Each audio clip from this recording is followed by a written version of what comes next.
In this research foundation, we do policy-oriented research, mainly on the social issues, contemporary social issues, ranging from the human security, including food security, water security, health security, migration and development.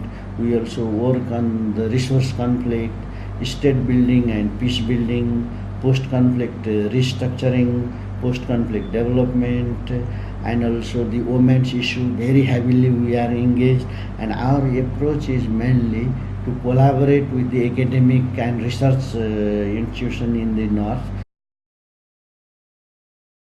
How I came with that research as a collaborator is an interesting story. Tamsin and others had the previous project, and they were looking to the people engaged in the theme they were working on. So that was the women's related project, but we have a very happy research collaboration in the women's and peace, women's and displacement.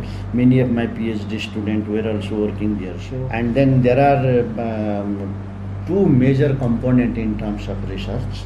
One is the qualitative research, and then another is the quantitative one. In the quantitative research, we have household survey of 880 people from the two districts, one in Kathmandu district and another in this Morang district. In each 440 household questionnaire survey we have implemented with about 1 hour of the interview. It's a quite comprehensive information. The questionnaire was quite comprehensive.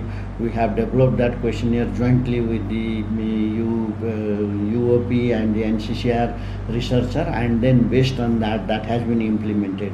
So in the both sites, in Kathmandu there are two municipalities, local municipalities, and here also two municipalities, and in both four sites we have completed the quantitative survey. Now we are trying to analyze that, and the preliminary analysis has already been started. We are also helping the Myanmar, because Myanmar they have not started, and even Myanmar data we will be analyzing once that has been completed. We will be helping them to implement the survey in terms of the content, in terms of the questionnaire, helping in formulating questionnaire, and also later we will be analyzing once the survey data is coming from Nepal. Because of our competency, we have a very strong statistical unit, researcher, professor in the statistics, so that we will do. That was the quantitative part. Almost the data collection has been completed. Now we are in the preliminary stage. The second is qualitative research. In the qualitative, again in the same research site, two VDC in Kathmandu district, and two municipalities in Kathmandu district and two municipalities in the Morang district. We will conduct the qualitative survey. In each district, the 40 respondent in-depth interview we will be collecting from them.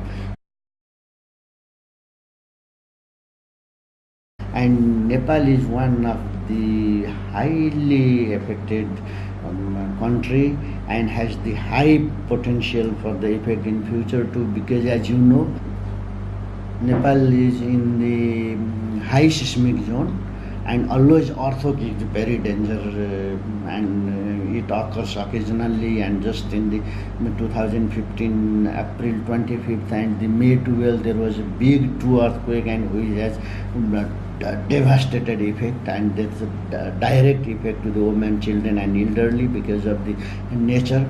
The second is that we are also the flood prone. If you look little bit the geopolitics of Nepal, our southern plain are all with the India, and India has a very long 1800 kilometer border in the south, and there they are constructing big road cum dam.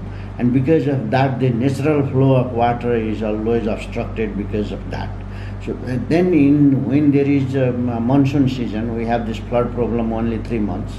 And so this 3 months, June, July, August, or sometime up to the mid-September, and this time the natural flow once is stopped there, and then the submerging, flooding all happens every year.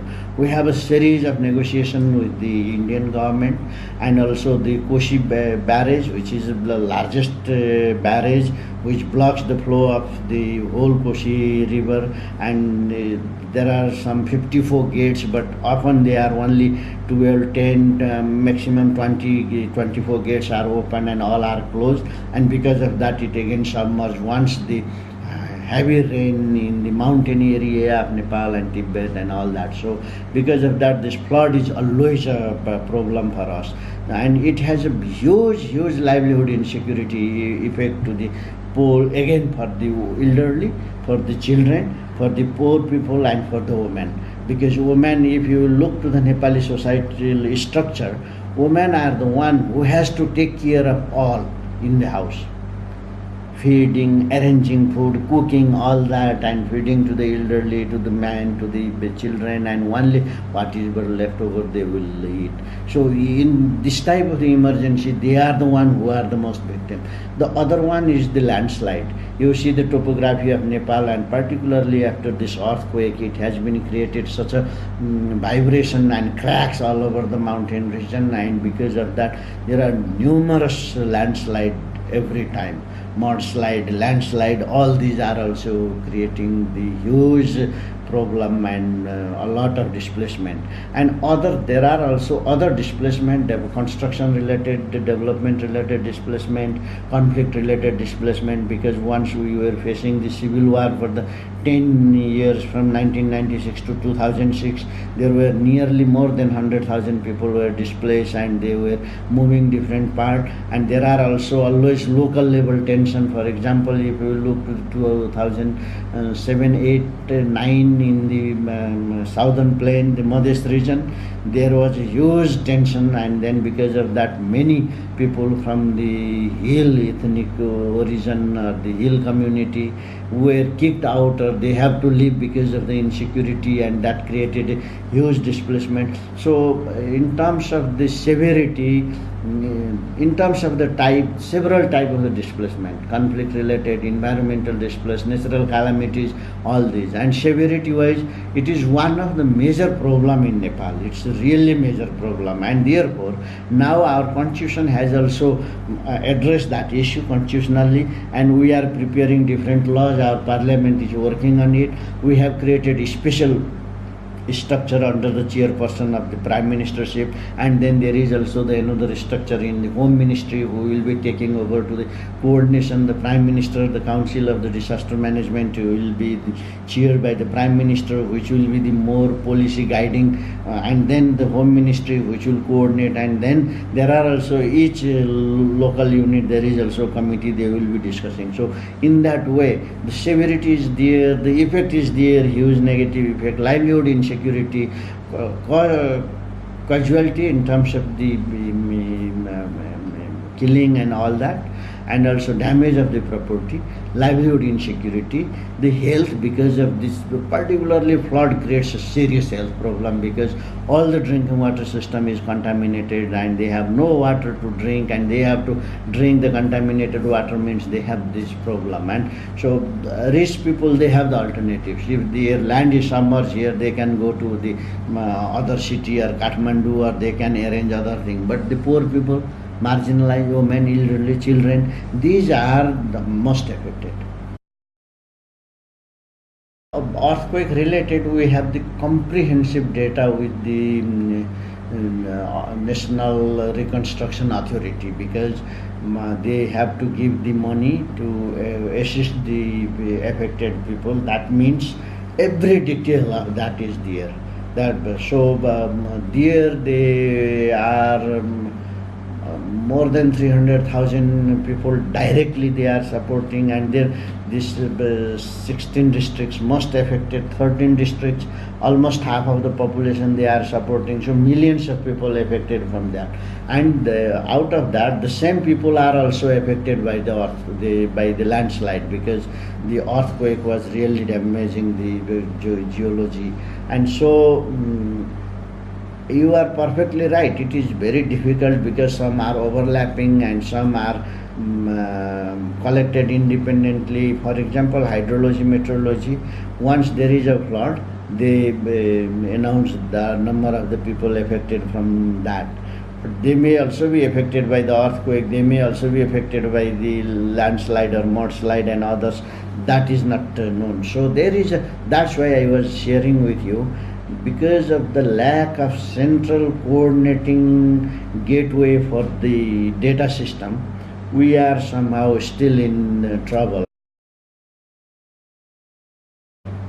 So in terms of this research and why and how it can be important, through the interviews and analysis of the quantitative data with the 880, I think it is, respondents and the 40 qualitative data interviews, we will get insights about the nature of the insecurity and the violence experienced by women who are in this situation of being displaced.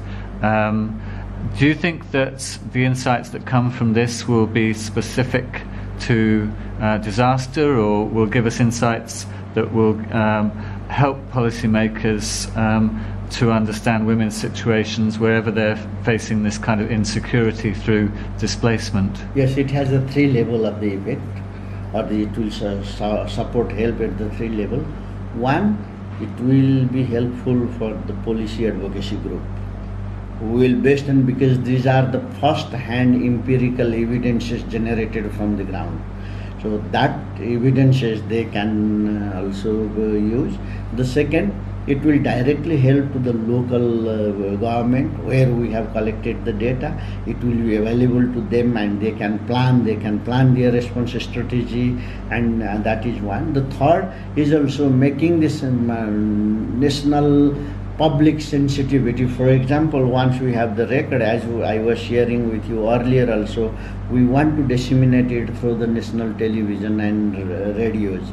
Then the core findings will be disseminated all over the country. It will be taken by the media, it will be taken by the politician, public opinion. And first, in Nepal, at least in my knowledge, the research in this topic, based on the fundamental principles of research, means theoretically grounded, methodologically rigorous, unbiased, impartial, and it's based on the independence of the researcher working on the research with the research ethics. There are not really research done in that way, because in this country, they often, this NGO working in the development advocacy, they send some people and collect some data without fulfilling any requirements which I made related to the ethical issue, related to the theoretical issue, related to the methodology. They collect and prepare a small report. That is research. So that often they have documented for their own purpose, for their own, for example, applying for the grant or submitting to the grant making agencies or whatever it is. But the way research has to be done in these sensitive topics, I did not know, at least, and my literature review also didn't indicate me that there is a proper research done in this area. The sensitivity, it's a very big issue. Not only often the gender-based violence, often the disaster-based violence, often the sexual abuses. These are quite sensitive issue, and that requires the very specific skill. What we did, our researchers are trained, and then Tamsin and myself, we invested some time to train the researcher on this ethical part, dealing with the sensitivity, all that. And still it is a quite difficult task, and it entirely depends upon the rapport building, relation between the researcher and the respondent, and also the familiarity with the community, trust between the two parties. So our researcher, when going to collect the qualitative research, they share with me, I was not there. In the quantitative survey, often they were trying to refer to others, not they were really reflecting themselves, because it was a very short, quick, and they were going and asking. But in the qualitative research, gradually the women were happy to share. But there are, of course, the few conditionality that the security is always concerned of them, because once they share the sensitive data about the violence, and then it may have the negative effect, etc. So what we did, we tried our best to hide the identity, promise that it will not be abused or it will not be used in any other purpose. And in the qualitative analysis, again, we will give the considerable consideration on this, keeping them more as the unanimous response or wherever we can. But you are perfectly right. This is quite sensitive. Now, based on my own research engagement, I realize still this issue is becoming little bit open with the changes, with this all IT, the young generation particularly, they can share compared to 20 years back. In 1995-96, when I was doing my research in Mechi Hill, the same type of the question, if I have to ask, it was quite difficult to get the answer. Now it's relatively easy, but it's still sensitive. Exactly, the basic is the interpersonal relation and trust. These are the two key factors I realize, and they are also complementary.